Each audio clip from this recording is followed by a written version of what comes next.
Shalom Bapak Ibu yang dikasihi Tuhan Yesus Kristus. Jumpa lagi dengan saya Stephen Matthew dalam Renungan Harian GKI Kebonjati. Tema renungan kita hari ini adalah Standar Menjadi Manusia Baru. Ayat yang menjadi bahan perenungan kita diambil dari Kolose 3 ayat 12-17. Demikian firman Tuhan. Karena itu, sebagai orang-orang pilihan Allah yang dikuduskan dan dikasihinya, kenakanlah belas kasihan, kemurahan, kerendahan hati, kelemah lembutan, dan kesabaran. Sabarlah kamu seorang terhadap yang lain, dan ampunilah seorang akan yang lain apabila yang seorang menaruh dendam terhadap yang lain. Sama seperti Tuhan telah mengampuni kamu, kamu perbuat jugalah demikian. Dan di atas semuanya itu, kenakanlah kasih sebagai pengikat yang mempersatukan dan menyempurnakan. Hendaklah damai sejahtera Kristus memerintah dalam hatimu, karena untuk itulah kamu telah dipanggil menjadi satu tubuh. Dan bersyukurlah, hendaklah perkataan Kristus diam dengan segala kekayaannya di antara kamu, sehingga kamu dengan segala hikmat mengajar dan menegur seorang akan yang lain, dan sambil menyanyikan mazmur dan puji-pujian dan nyanyian rohani, kamu mengucap syukur kepada Allah di dalam hatimu. Dan segala sesuatu yang kamu lakukan dengan perkataan atau perbuatan, lakukanlah semuanya itu dalam nama Tuhan Yesus, sambil mengucap syukur oleh Dia kepada Allah Bapa kita. Ayat yang barusan kita baca merupakan bagian dari perikop yang berjudul Manusia Baru. Rasul Paulus dalam Kolose 3 ayat 12-17 memberikan standar bagi jemaat di Kolose untuk menjadi manusia baru. Ayat 12 menyatakan bahwa Allah memulai inisiatif untuk memilih umatnya, menguduskan dan mengasihi umatnya. Dilanjutkan dengan respon umatnya untuk mengenakan belas kasihan, kemurahan, kerendahan hati, kelemah lembutan, dan kesabaran. Selanjutnya, dalam ayat 14, umatnya diminta untuk mengenakan kasih sebagai pengikat yang mempersatukan dan menyempurnakan. Dalam ayat 16, jemaat di Kolose diminta untuk memahami dan mentaati perkataan Kristus. Dan berdasarkan perkataan Kristus ini, jemaat di Kolose diminta untuk mengajar dan menegur seorang akan yang lain dengan hikmat. Sebagai puncak dari nasihat Paulus, dalam ayat 17, jemaat di Kolose diminta untuk melakukan segala hal dalam nama Tuhan Yesus sambil mengucap syukur. Satu hal yang perlu kita garis bawahi adalah, semua standar menjadi manusia baru ini dimulai dari inisiatif Allah yang memilih, menguduskan, dan mengasihi umatnya. Dalam perjanjian lama, kata dikuduskan menunjuk kepada sesuatu yang dipisahkan dari yang lain atau dikhususkan untuk digunakan oleh Allah.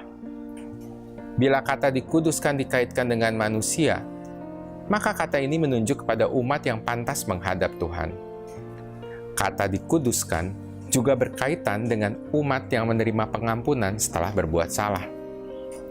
Imamat 20 ayat 26 menyatakan, "Kuduslah kamu bagiku sebab aku ini Tuhan kudus, dan aku telah memisahkan kamu dari bangsa-bangsa lain, supaya kamu menjadi milikku." Dalam hal ini, pengudusan yang Allah lakukan berarti mengubah status manusia yang semula tidak layak menjadi layak. Pengudusan seperti ini disebut pengudusan yang pasif. Dalam Alkitab, kita juga menemukan ada konsep pengudusan yang aktif. Imamat 20 ayat 7 menyatakan, "Maka kamu harus menguduskan dirimu dan kuduslah kamu, sebab akulah Tuhan Allahmu." Dalam hal ini, orang percaya dipanggil untuk hidup dalam kekudusan. Kekudusan ini adalah kekudusan aktif. Kekudusan aktif artinya respon manusia terhadap anugerah keselamatan dalam Tuhan Yesus Kristus untuk melepaskan karakter dosa dalam dirinya sehingga tidak lagi berbuat dosa. Dalam hal ini, orang yang menerima pengampunan dari Tuhan adalah orang-orang yang memiliki tanggung jawab. Inilah yang disebut sebagai anugerah yang bertanggung jawab. Dalam pengertian pengudusan yang aktif inilah Kolose 3 ayat 12b sampai 17 mendapatkan konteksnya. Mengenakan belas kasihan, kemurahan, kerendahan hati, kelemah lembutan, kesabaran, mengajar, menegur seorang akan yang lain berdasarkan perkataan Kristus, dan seterusnya, merupakan respon yang diharapkan dari manusia yang adalah bagian dari proses pengudusan aktif yang berlangsung seumur hidup.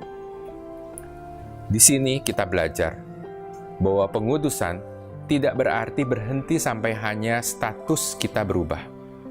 Sebab pengudusan harus berlanjut pada proses di mana kita yang dikuduskan harus benar-benar menjadi kudus.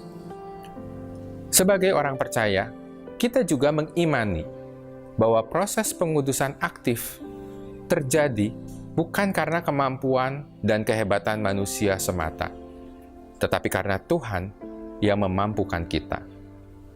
Filipi 1 ayat 6 menyatakan, Ia yang memulai pekerjaan yang baik di antara kamu akan meneruskannya sampai pada akhirnya pada hari Kristus Yesus.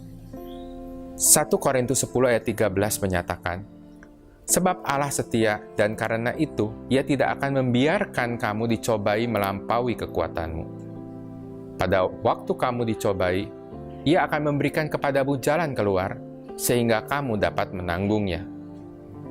Yohanes 10 ayat 28 menyatakan, Dan aku memberikan hidup yang kekal kepada mereka, dan mereka pasti tidak akan binasa sampai selama-lamanya. Dan seorang pun tidak akan merebut mereka dari tanganku. Artinya, jika Allah telah memulai dengan inisiatif menguduskan umatnya, maka respon manusia yang merupakan proses pengudusan aktif merupakan tanda yang menyertai kehidupan umat yang sudah terlebih dahulu dikuduskan dan mendapat anugerah keselamatan. Pertanyaan untuk kita renungkan, apakah kita yakin bahwa kita sudah menjadi manusia baru? Apakah buktinya? Dari ayat bacaan kita hari ini, kita kembali diingatkan bahwa menjadi manusia baru bukan sekedar kita menjadi orang yang beragama Kristen. Bukan sekedar kita aktif pelayanan di gereja. Bahkan bukan juga sekedar keyakinan kita sendiri bahwa kita sudah diselamatkan. Menjadi manusia baru menuntut kita memberi respon yang benar sesuai firman Tuhan.